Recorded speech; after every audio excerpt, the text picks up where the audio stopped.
What's up, everybody? Welcome to Podcast Now. I'm Alex, and in this video, I want to talk about what in God's name is happening with Square Enix. So there was a big report today, and this is kind of like snowballing. So Final Fantasy 16 comes out, right? And it does pretty well, or at least they say it sells 3 million, let's say, in the first little bit of time that it releases. And there's the massive debate online of whether 3 million is good enough or not. Then there's been reports of what the game has actually done since its release, and the report is that it's slowed like dramatically, really, really slow in terms of after that 3 million. Is it even at 4? Is it at 5? Nobody really knows. Nobody's really saying. Then we have a lot of stuff behind the scenes with Square Enix and with their share prices. And the stuff today is they've lost a lot of value in terms of the company itself has lost a lot of value. They were really basically hoping that Final Fantasy 16 would work out extremely, extremely well. Now, I have a couple of things to say. There's actually more than just Final Fantasy 16 that Square Enix has done this year, and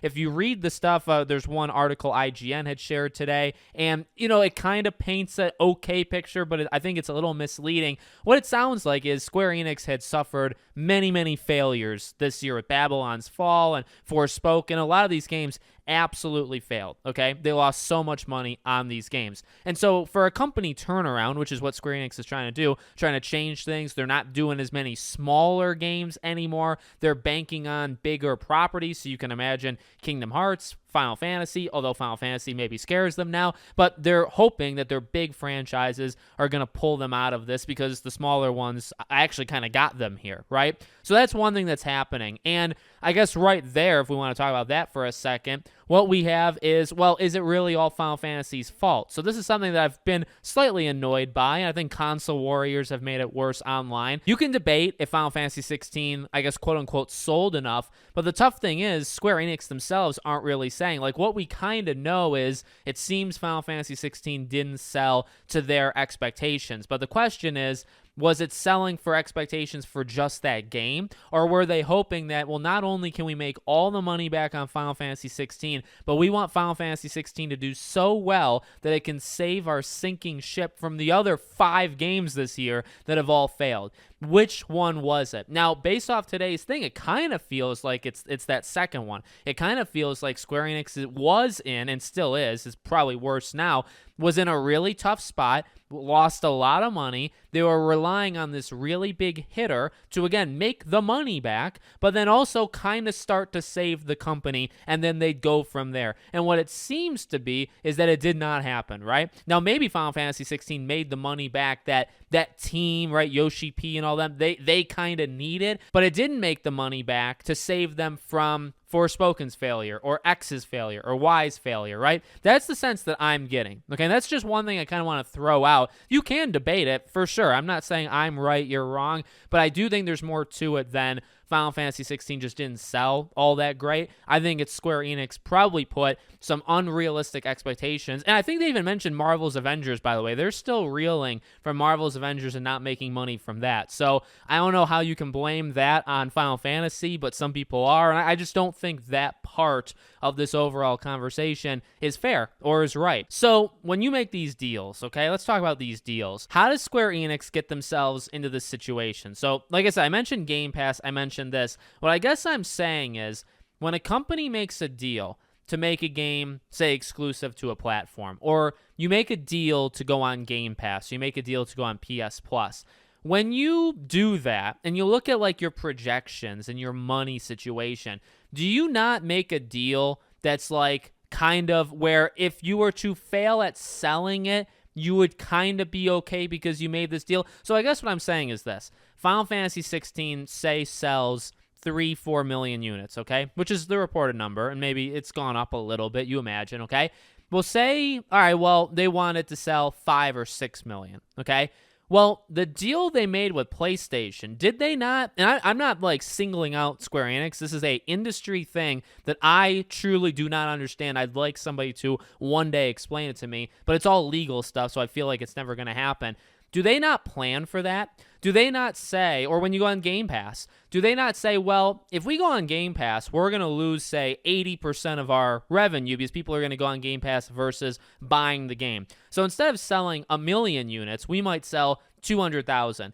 when they make that deal with Xbox, do they not think about that 800,000 and say, to put our game on Game Pass, we want that money. We want you to pay us as if 800,000 people bought our game. And I mean, that's a smaller example, but for Final Fantasy, maybe same thing. If you say, well, we're going to do this just on PlayStation, okay? We're making this deal with you. How much money did they give them? A couple million? Because that's clearly not enough money. And you think about it, well, if they're losing out on, say, 1 million units would have been sold on Xbox, okay? And people have said that, right? Where the game, if you just put it on Xbox, Alex, it would have sold an extra 1 million. You see that on Twitter, actually, quite often, right? The effect of, well, they need to stop making these deals with PlayStation. That could be true. I'm not here to argue that. But what I am confused about, again, is if Square Enix wanted it to sell an extra million, and they feel through their analytics, and they probably hopefully have people that look at these numbers, if they feel that it could have sold 1 million on Xbox, do you not go to PlayStation and say, you want a deal to make us exclusive? You need to pay us that money, or you need to pay us at least a large sum of that money, because that's the money we're losing out on by going to you. And that's just something I've never understood, period. Like, absolutely, I do not get how that works. And I mean, I don't know if we've seen it come to light all that many times, but I really do believe in this situation, I guess depending on how you look at it, we are seeing it. If they thought Final Fantasy was going to do so much better and they were banking on that, and they think that they lost that business by just being on PlayStation, what deal did Sony give you? Did they give you $10 million?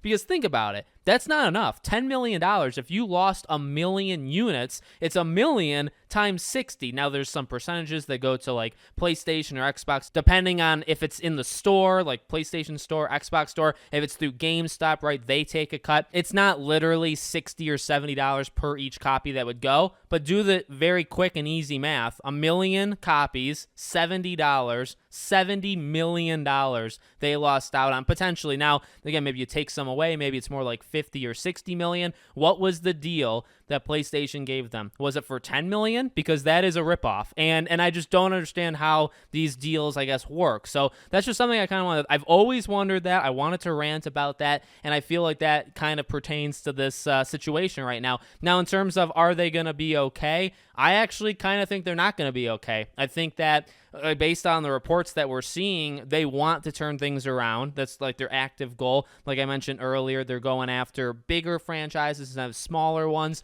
but that takes time. You cannot do that in 3, 4, 5 months. And if you need to show your financial stuff that it's getting better right away, that's just flat out not going to happen. So what does happen? Well, we're already seeing short term. It seems like games are no longer just going to be on PlayStation, right? They're making deals with Xbox. They're bringing games over to the Xbox ecosystem.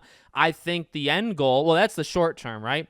End goal, I think, is they get bought. There's been the rumors of Sony for probably, 3, 4 years now that they'd buy Square Enix. Square Enix has kind of shed some of the fat off of them with some of their studios, so they are like the most lean that they've ever been, I suppose. Now's the time. I really do believe in the next couple years, Square Enix is gone. And whether it's Sony or maybe Microsoft kind of comes in and says, Sony, you had your chance. You could have bought them while we were doing Activision Blizzard. You chose not to. We're going to buy them. And I really think that is very possible. I think that's the quick way out. Is it the best way out? No. As I've said many, many times, I want these companies to be independent. I don't want them to get scooped up. I don't want there to be 5 publishers on planet Earth and everybody is kind of just underneath them. I don't want that. So I do want Square Enix to remain independent, but I mean, we've talked about the potential of there's the Segas of the world gone soon, Ubisoft, WB, something like this, and Square Enix. I think Square Enix is like top 2 or 3 in terms of studios that, or companies that probably won't be around